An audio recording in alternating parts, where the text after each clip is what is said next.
اس راستے پر ہمارے سوا کوئی نہیں تھا، دور دور تک کوئی آبادی بھی نظر نہیں آ رہی تھی۔ رات بہت زیادہ اندھیری تھی، دور دور تک کوئی انسان نہیں تھا۔ مجھے اس راستے سے خوف آ رہا تھا۔ میں نے اپنے ساتھ بیٹھے بھائی سے کہا کہ کہیں ہم غلط تو نہیں آ گئے۔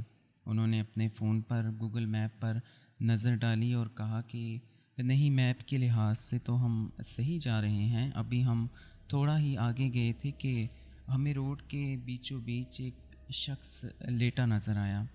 میں نے کہا کہ یار، اتنی رات کوئی اکیلا شخص اس ویرانے میں کیا کر رہا ہے؟ میرے ساتھ والے بھائی نے کہا یار، یہ کوئی اور مخلوق تو نہیں ہے؟ ان بھائی کی یہ بات سن کر میرے پورے جسم پر خوف کی ایک عجیب سی لہر دوڑ گئی۔ میں نے فوراً ٹرک کو بریک لگا دی۔ ہم اس شخص کے کافی قریب پہنچ گئے تھے۔ ٹرک کی ہیڈ لائٹ کی روشنی میں اب وہ ہمیں بالکل صاف نظر آ رہا تھا۔ اس کے ارد گرد کافی خون جمع تھا اور قریب ہی ایک ٹورسٹ بائک بھی گری ہوئی تھی۔ میں نے کہا نہیں یار، ایسا لگ رہا ہے کہ اس بیچارے کا ایکسیڈنٹ ہو گیا ہے اور شاید خون زیادہ نکلنے کی وجہ سے یہ بے ہوش ہو گیا ہے۔ چلیے چل کر اس کو دیکھتے ہیں۔ جب ہم نے اس کے قریب جا کر اس کو دیکھا تو وہ مر چکا تھا اور اس کو مرے ہوئے کافی ٹائم ہو گیا تھا، کیونکہ اس کا جسم کالا پڑ گیا تھا اور ہلکی ہلکی لاش سڑنے کی بدبو بھی آنا شروع ہو گئی تھی۔ وہ بہت زیادہ خوفناک لگ رہا تھا۔ اس ویران اندھیرے میں، اس پر اسرار ماحول میں ایسی لاش دیکھ کر میں بہت زیادہ خوفزدہ ہو گیا تھا۔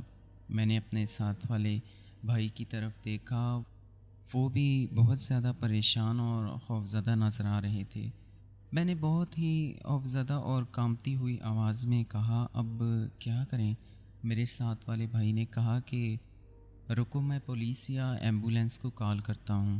جب انہوں نے موبائل نکال کر دیکھا تو موبائل کے اندر تو سگنل ہی نہیں آ رہے تھے۔ میں نے اپنا موبائل نکال کر دیکھا، میرے موبائل میں بھی سگنل نہیں آ رہے تھے۔ ہم پریشان ہو گئے کہ اب کیا کریں۔ میرے ساتھ والے بھائی نے کہا کہ اس لاش کو سائیڈ میں کرتے ہیں تاکہ ہم کم از کم ہمارا ٹرک تو یہاں سے نکل جائے۔ جی ٹی روڈ پر پہنچ کر جب سگنل آ جائیں گے تو پھر پولیس کو اطلاع کر دیں گے، یا کوئی راستے میں تھانہ وغیرہ آیا تو وہاں اطلاع کر دیں گے۔ میں نے کہا کہ میں تو اس لاش کو ہاتھ نہیں لگاؤں گا، مجھے تو اس سے بہت زیادہ خوف آ رہا ہے، اور اگر ہم اس پر ہاتھ لگائیں گے تو ہمارے فنگر پرنٹس بھی اس پر آ جائیں گے۔ تو میرے ساتھ والے بھائی نے کہا کہ ایسا کرتے ہیں، سوکھے ہوئے درخت سے لکڑیاں توڑ لیتے ہیں، لکڑی سے اس لاش کو سائڈ پر کر دیتے ہیں تاکہ ہم یہاں سے آگے تو جا پائیں۔ میں نے کہا ٹھیک ہے، لکڑی کو کسی کپڑے سے پکڑ لیں گے۔ بڑی مشکل سے ہم نے اس لاش کو سائڈ میں کیا۔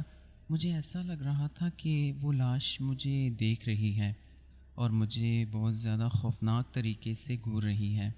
مجھے بہت زیادہ خوف آ رہا تھا، شاید بتانے میں اتنا خوف محسوس نہیں ہو رہا ہو، لیکن آپ یقین جانیں وہ اندھیری رات، ویرانہ، دور دور تک کوئی بندہ نہ بندے کی ذات، اور اوپر سے ایسی خوفناک لاش کا مجھے اس طریقے سے گھورنا، خوف کے مارے میرا پورا جسم اندر تک لرز رہا تھا۔ اس لاش کو سائیڈ میں کرتے ہی میں فوراً جا کر ٹرک میں بیٹھ کر ٹرک کو سٹارٹ کر کے فل سپیڈ میں ایکسیلیٹر دیا تاکہ جلد از جلد اس خوفناک لاش کے پاس سے آگے گزر جاؤں۔ جب یہ لاش پیچھے رہ گئی تو میرے دل کو تھوڑا سکون آیا، لیکن تھوڑا آگے جاتے ہی ٹرک ایک جھٹکے کے ساتھ رک کر بند ہو گیا۔ مجھے ایسا لگا جیسے ٹرک کے ساتھ میرا دل بھی بند ہو گیا۔ بہت زیادہ کوشش کے باوجود بھی ٹرک دوبارہ سٹارٹ نہیں ہو رہا تھا۔ میں نے اپنے ساتھ والے بھائی سے کہا کہ رکے، میں انجن دیکھتا ہوں، یہ ٹرک ایسے کیسے بند ہو گیا؟ آج تک ایسا کبھی نہیں ہوا۔ ابھی میں نے یہ بولا ہی تھا کہ ٹرک پر کسی نے زور سے دستک دی۔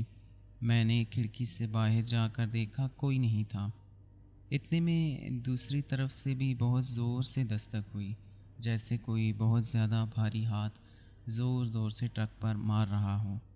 میرے ساتھ والے بھائی نے مجھے دروازے سے جا کر باہر دیکھا، لیکن اس طرف بھی کوئی نہیں تھا۔ ہم دونوں بہت زیادہ خوفزدہ ہو گئے تھے۔ ہم بس ایک دوسرے کی شکل دیکھ رہے تھے، ہم سے خوف کی شدت کی وجہ سے بولا بھی نہیں جا رہا تھا۔ پھر اچانک سے ہمارا ٹرک زور زور سے ہلنا شروع ہو گیا۔ ایسا لگ رہا تھا کہ جیسے کافی سارے لوگ ایک ساتھ مل کر ہمارے ٹرک کو ہلا رہے ہیں۔ ہم بے ساختہ ٹرک سے نیچے اتر گئے۔ ہمارے نیچے اترتے ہی ٹرک ہلنا بند ہو گیا۔ میں نے کانپتی آواز میں کہا، یار یہ کیا تھا؟ کہیں کوئی جانور تو نہیں تھا؟ میرے ساتھ والے بھائی نے کہا، یار اتنا زیادہ طاقتور جانور کون سا ہو سکتا ہے جو پورا ٹرک ہلا دے؟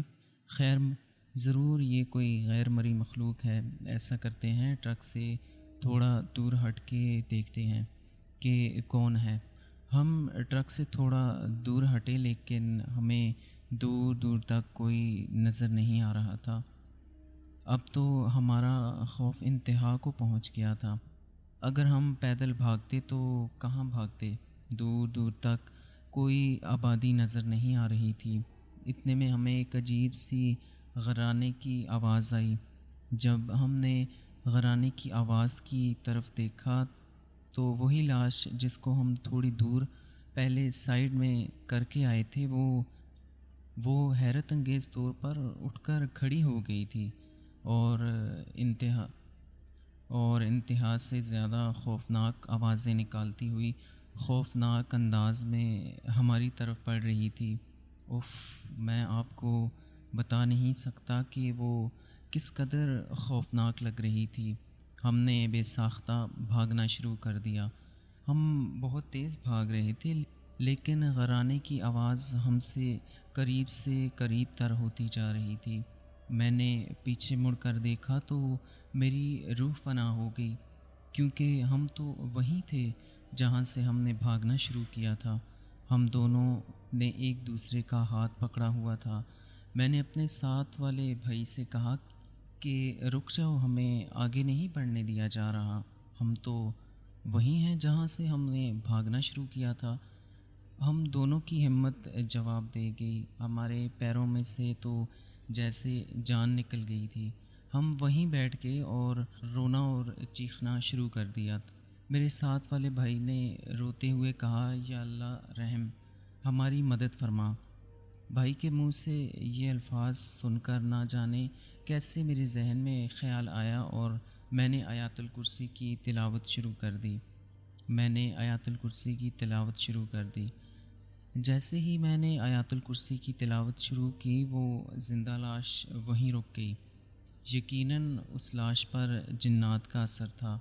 جب میں نے دیکھا کہ آیت الکرسی کی تلاوت کی وجہ سے وہ خوفناک لاش رک گئی ہے، تو میں نے اپنی پوری جان لگا کر زور زور سے آیت الکرسی کی تلاوت شروع کر دی۔ مجھے دیکھ کر میرے ساتھ والے بھائی نے بھی بلند آواز میں آیت الکرسی کی تلاوت شروع کر دی۔ آیت الکرسی کی تلاوت سن کر وہ لاش وہیں زمین پر گر گئی۔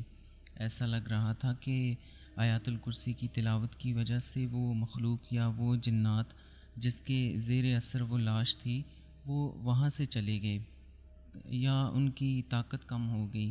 میری آنکھوں سے بے ساختہ آنسو جاری ہو گئے تھے، کیونکہ میں براہ راست اپنی آنکھوں سے آیت الکرسی کا معجزہ اور اس کی حفاظت دیکھ رہا تھا۔ میں نے آیت الکرسی کا ورد جاری رکھا اور فوراً ٹرک کے اندر گیا اور ٹرک سٹارٹ کیا تو ٹرک سٹارٹ ہو گیا۔ میرے ساتھ والے بھائی بھی فوراً اٹھ کر ٹرک میں آ کر بیٹھ گئے۔ اس کے بعد جتنا تیز ہو سکا ہم نے ٹرک کو سپیڈ دے کر بھاگنا شروع کر دیا۔ آیت الکرسی کی تلاوت کرتے رہے۔ بالآخر اللہ اللہ کر کے ہم جی ٹی روڈ پر نکل آئے۔ یہ واقعہ میرے ذہن پر بہت گہرے اثرات چھوڑ گیا تھا اور مجھے آیت الکرسی کی طاقت کا بھی اندازہ ہو گیا تھا۔ وہ جو لاش ہم نے دیکھی، نہ جانے وہ لاش ہی تھی یا کوئی غیر مرئی مخلوق تھی۔ آج تک میں اس بات کا فیصلہ نہیں کر پایا۔ دوستو، اگر آپ کو یہ کہانی اچھی لگی ہے اور آپ اس چینل پر نئے ہیں اور آپ کو ایسی ہی خوفناک کہانیاں سننا پسند ہے